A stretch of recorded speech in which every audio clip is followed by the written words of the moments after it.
আমাদের মেডিকেল সেবা এখনো চলমান আছে। আমরা 4টি জেলায় আমাদের এই মেডিকেল সেবা চালিয়ে যাচ্ছি। কুমিল্লা, নোয়াখালী, ফেনী, লক্ষ্মীপুর, এই 4টি জেলায় আমাদের মেডিকেল টিম পেট্রোলিং করে করে মেডিকেল সেবা দিচ্ছে এবং সেখানে আমরা বিনামূল্যে ঔষধও সরবরাহ করার চেষ্টা করছি। আমরা কিন্তু রিমোট এরিয়াতে ত্রাণ পাঠানোর জন্য আমরা সেনাবাহিনীর সহযোগিতা নিয়েছি। সেনাবাহিনীর মাধ্যমে কিন্তু আমরা আমাদের সেনাবাহিনী এবং বিমান বাহিনী তাদের মাধ্যমে কিন্তু আমরা আমাদের ত্রাণ কার্যক্রম পরিচালনা করছি। আরেকটি বিষয় আপনারা দেখতে পাবেন যে টিএসসি সহ এই কেন্দ্রীয় খেলার মাঠের মধ্যে অনেকগুলো বস্তা দেখা যাচ্ছে, ব্যাগ দেখা যাচ্ছে এই যে বাইরে, সেগুলো মূলত হচ্ছে কাপড়ের ব্যাগ। আমরা যখন কাপড় বিলি করতে পাঠিয়েছি তখন সেখানকার স্থানীয়রা আমাদেরকে যেটা বলেছে যে আমাদের আসলে খাবারের প্রয়োজন, কাপড়ের প্রয়োজন না। সেই সুবাদে আমরা আমাদের এই কাপড়গুলো এখানে রিজার্ভ রেখেছি এবং আমরা পুনর্বাসনের সময় কীভাবে এগুলো ব্যবহার করবো সেই পরিকল্পনা করছি। আর অন্যদিকে আমাদের সাথে সেনাবাহিনীর সাথেও এই বিষয়ে আলোচনা হয়েছে এই কাপড়গুলো নিয়ে। তারাও আমাদের সাথে এই বিষয়ে আমাদেরকে সহযোগিতা করবেন। তারাও হয়তো আমাদের সাথে এই কাপড়গুলো বন্টনে সহযোগিতা করবেন এবং সেই কার্যক্রম ইতিমধ্যে শুরু হয়েছে। আর তৃতীয় আরেকটি বিষয় হচ্ছে যে আমাদের যে মেডিকেল সেবার কথা আপনাদেরকে বারবার বলেছি, আমাদের মেডিকেল সেবা এখনও চলমান আছে। আমরা 4টি জেলায় আমাদের এই মেডিকেল সেবা চালিয়ে যাচ্ছি। কুমিল্লা, নোয়াখালী, ফেনী, লক্ষ্মীপুর, এই 4টি জেলায় আমাদের মেডিকেল টিম পেট্রোলিং করে করে মেডিকেল সেবা দিচ্ছে এবং সেখানে আমরা বিনামূল্যে ঔষধও সরবরাহ করার চেষ্টা করছি।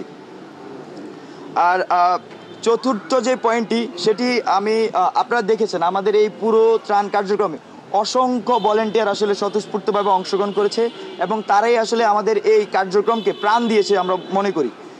একই সাথে আমরা সারা ঢাকাবাসী যারা এখানে আসছেন সবাইকে আরও আসার জন্য আহ্বান জানাই। কিন্তু আমরা সবাইকে একটা জিনিস স্পষ্ট করে বলতে চাই, আমরা যেহেতু বিভিন্ন অঞ্চল থেকে আসি, বিভিন্ন এলাকা থেকে আসি, একই সাথে এই যে টিএসসি থেকে শুরু করে আমরা মূলত ঢাকা বিশ্ববিদ্যালয়ের সম্পদ ব্যবহার করছি। সেই সম্পদগুলোতে বা টিএসসিতে নর্মালি ছাত্র এবং শিক্ষকরা আসেন। তো আমরা যাতে সবাই সকলের প্রতি সংবেদনশীল হই এবং আমাদের এই ত্রাণ কার্যক্রম যাতে কোনোভাবে ব্যাহত না হয় সেই ব্যাপারে আমরা সকলের কাছে অনুরোধ করছি। আর সর্বশেষ যেটা নিয়ে বলবো সেটা হচ্ছে আমাদের পরবর্তী পরিকল্পনা। আমাদের ত্রাণ কার্যক্রম নিয়ে আমরা আপনাদেরকে 2 দিন বলেছি, আমাদের গণ রান্না কর্মসূচির কথা বলেছি। তো সেটা আমাদের চলমান প্রক্রিয়াধীন ছিল, আমরা সেটি শুরু করতে পারিনি। আমরা যত ধরনের স্টেক হোল্ডারের সাথে আসলে মিটিং করা প্রয়োজন ছিল সেগুলো আমরা চলমান রেখেছি।